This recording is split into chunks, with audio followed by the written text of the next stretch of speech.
탈모, 이제 건강보험으로 국가가 책임져야 할까요? 탈모는 생존의 문제다라는 대통령의 한마디로 시작된 건보 적용 논쟁, 지금 어디까지 왔을지 권수경 시사캐스터께서 청취자분들께 자세히 살펴드릴 예정입니다. 반갑습니다. 안녕하세요. 네, 안녕하세요. 권수경입니다. 네, 권수경 시사캐스터 스튜디오에 나와 있습니다. 네, 요즘 들어 현대인들이 이 탈모에 대한 고민이 좀 많아지는 것 같더라고요. 스트레스도 많이 진짜로. 받고 또 머리카락도 맞습니다. 많이 빠지면서 좀 관심 갖는 분들이 많이 생기는 것 같아요. 완전 그렇죠. 네. 네, 그래서 오늘은요, 정부가 검토하고 있는 이 탈모 치료제 국가 건강보험 적용에 관한 얘기, 예. 자세히 누구에게 적용되고 얼마나 음. 범위가 확대되는지, 그리고 또 관련 논쟁은 또 어떻게 흘러가고 있는지 알아보겠습니다. 좋습니다. 진짜 저를 포함해서 네. 청취자분들, 특히 남성 청취자분들께선 평생의 숙제일 수 있어요. 네. 누구나 다 고민하는 내용인데 오늘 이 탈모에 대한 이야기 여러 가지 권수경 시사캐스터가 잘 정리해 드리겠습니다. 정치, 경제, 사회, 문화 이슈부터 궁금한 정보, 필요한 정보 여기 다 있습니다. 권수경의 다 있소 지금 시작합니다. 오늘 우리 권수경 씨와 함께하는 다이소 첫날이고요. 정치, 경제, 사회, 문화 이슈부터 궁금한 정보 다 요약해 드리는 다이소 시간입니다. 네, 오늘의 퀴즈입니다. 이름 좋아요. 예. 자, 먼저 정부가 검토하고 있는 이 탈모 건강보험 적용에 대한 핵심 내용은 뭔가요? 네, 탈모 치료제의 건강보험 적용을 검토한다는 겁니다. 예. 우리가 흔하게 감기약 처방받을 때 병원비 일부만 내고 나머지는 건강보험 처리가 되는 것처럼 그렇게 바뀐다는 내용이고요. 예. 다만 복지부는 일단 탈모에 민감한 20세에서 34세 청년층부터 건보 적용을 추진할 방침이라고 밝혔습니다. 이것까지만 들어도 약간 이 갑론을박이 좀 있을 것 같아요. 네. 이 나이부터가 일단 네. 20세에서 34세까지잖아요. 네, 청년층이죠. 그러니까요. 그래서 이제 궁금한 게 많은데 우선 이렇게 말씀하신 것처럼 청년층을 꼭 집은 건요. 이재명 대통령이 과거 탈모를요. 이건 미용이 아니라 생존의 문제라고 언급했단 말이죠. 그런 네. 만큼 취업이나 결혼 같은 어떠한 인생의 전환기를 맞이한 청년층에게 국가적인 차원에서 지원이 필요하다. 이 내용이겠네요. 네, 그뿐만 아니라 네. 이 복지부가 청년층은 건보료를 꼬박꼬박 납부하면서도 정작 중증 질환이 발병하는 확률이 좀 적잖아요. 그렇죠. 상대적으로. 나이가 아직은 젊기 때문에. 네, 그래서 예. 혜택을 보지 못한다는 그 박탈감을 고려했다고 합니다. 박탈감. 네. 예.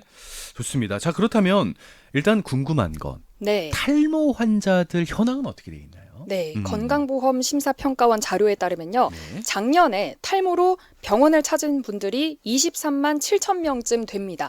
매년 23만 명에서 25만 명을 왔다 갔다 하고요. 네. 이 중 2030이 전체의 36% 정도 됩니다. 병원에 안 가는 분들까지 더하면 이 대한탈모학회는 잠재적인 탈모 인구를 1,000만 명 정도 될 것이다라고 맞습니다. 예상하고 있습니다. 1,000만 명 정도 되고 있는데 특히 이제 말씀해 주신 것처럼 확 와닿는 수치가 2030이 네. 전체 3분의 1이 넘는다는 거 아니겠습니까? 그렇죠. 자, 지금까지 이분들이 치료를 어떻게 해왔는지 좀 정리 좀 해주시죠. 네, 사람마다 다른데 크게 네. 먹는 약, 바르는 약, 맞아요. 그리고 병원에서 치료받는 이런 이 세 가지로 나뉘는데 가장 흔한 약이 미녹시딜이에요. 미녹시딜. 네, 이런 바르는 약은 처방전 없이 약국에서 살 수가 있고요. 네. 사람마다 이 생활 패턴에 따라서 레이저 치료다, 주사 치료, 모발 이식까지 치료받는 방법이 전부 다릅니다. 맞습니다. 크게 가장 중요한 게 일단 네. 먹는 약으로 다 뽑아주시지 않습니까? 거기 네. 더해서 요즘 모발 이식도 아주 잘 되어 있습니다. 네.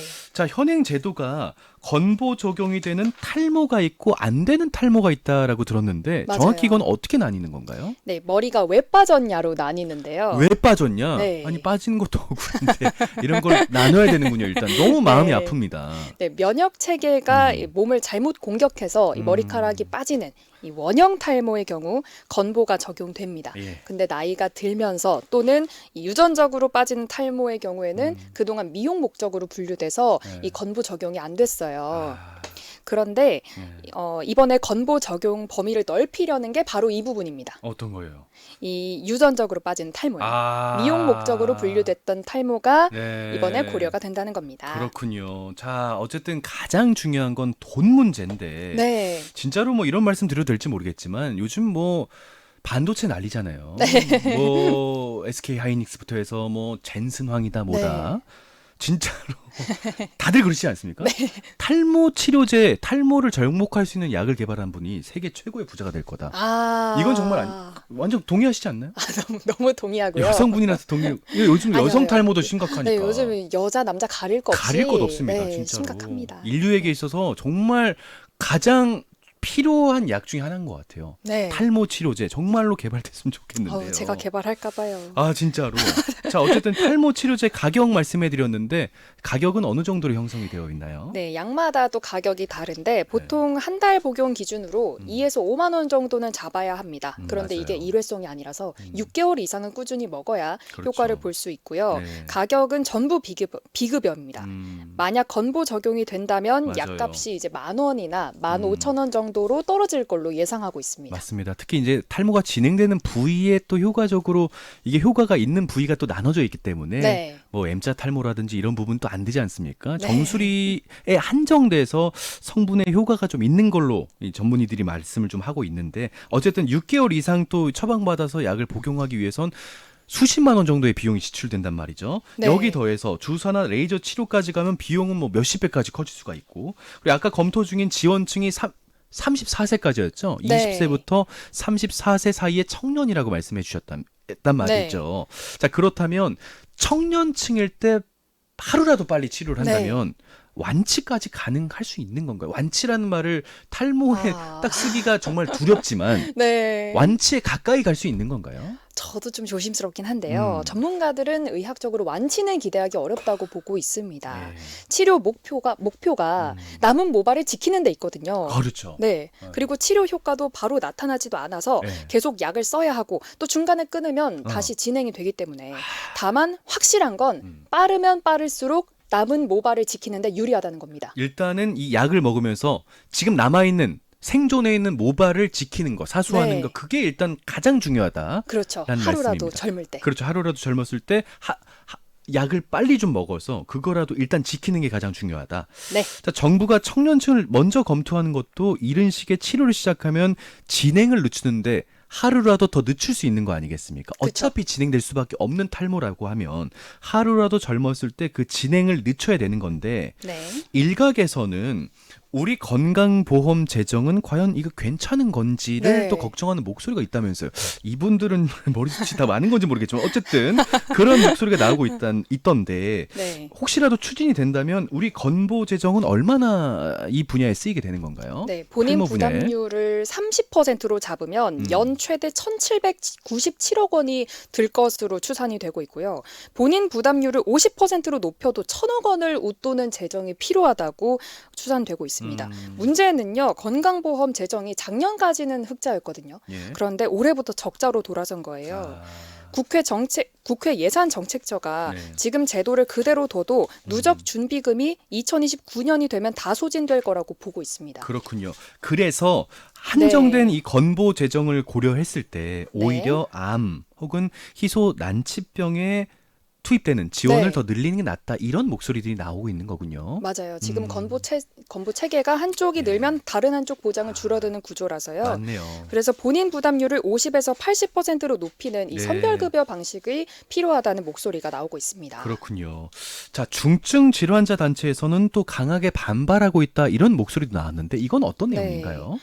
그 단체들이 강하게 반발하고 있는데 예. 약이 희귀질환 약이 개발돼도 건강보험 등재가 늦어져서 네. 수많은 중증 난치 질환 환자나 말기 암 환자들이 이 수백에서 수천만 원에 달하는 약값을 감당을 못해서 치료를 포기하는 경우도 있다는 겁니다. 맞네요. 네네. 그래서 이 중증 환자 치료제 급여화도 재정이 부족하다면서 미루면서 네. 생명에 직접적인 지장이 없는 탈모까지 보장하면 정작 위급한 환자가 피해를 볼 수 있다는 겁니다. 그렇군요. 자, 근데 어쨌든 좀 안타까운 부분은 네. 진짜 탈모가 어린 나이에 정말 이렇게 어린 나이에 탈모를 경험해 본 분들은 진짜 알 거거든요. 네. 이 탈모가 삶의 질을 정말 심각하게 떨어뜨리기도 네. 하고 심지어는 뭐 대인 기피증이라든지 네. 여러 가지 정말 이 정신적인 그런 충격까지 안겨줄 수밖에 없는 정말 심각한 질환이란 말이죠. 네, 겪어보지 않으면 모른다 하죠. 절대 모릅니다. 우울증까지 유발할 수가 있고요. 네. 정말 말씀해 주신 것처럼 탈모는 겪어본 분들만 안다라는 이야기가 분명히 나올 수밖에 없단 말이죠. 네. 그래서 어쨌든 이분들도 이 중증 희귀 질환을 우선해야 한다는 데는 동의를 한다는 그런 의견이 있는 건가요? 네. 물론 음. 이분들도 중증 희귀 질환을 네. 우선해야 한다는 데는 동의하시지만 예. 이 찬성하시는 분들도 탈모를 결코 가볍게 볼 일이 아니라는 거죠.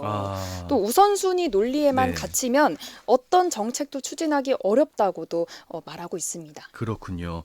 자, 이렇게 해서 어쨌든 양측 입장을 권수경 시사캐스터께서 잘 정리해서 전달을 해주셨는데 해외 사례가 좀 있으면 좋을 것 같아요. 네.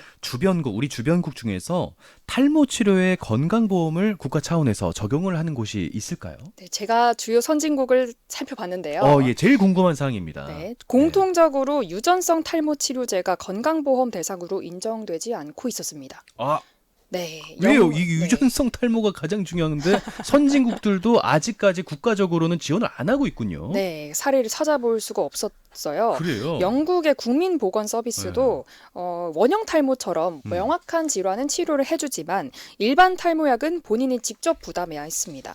그래서 만약에 우리나라가 이번에 유전성 탈모까지 지원을 하게 되면 비교 대상이 되는 국가들 중에서는 탈모 치료를 건보로 적용하는 첫 사례가 됩니다. 그렇군요. 첫 국가가 될 수 있습니다. 네.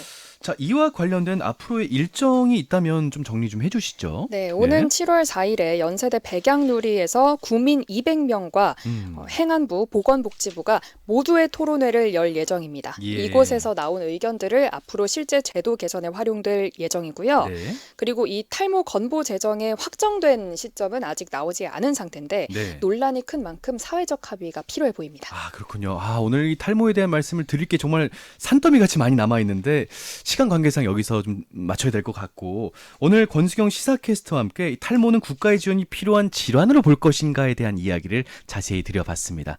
오늘 말씀 진심으로 감사하고요. 다음 시간에도 정치자분들께 다이소 시간에서 아주 좋은 정보 잘 전달해 주길 바랄게요. 지금까지 권수경 시사캐스터와 함께했습니다. 네, 감사합니다. 감사합니다.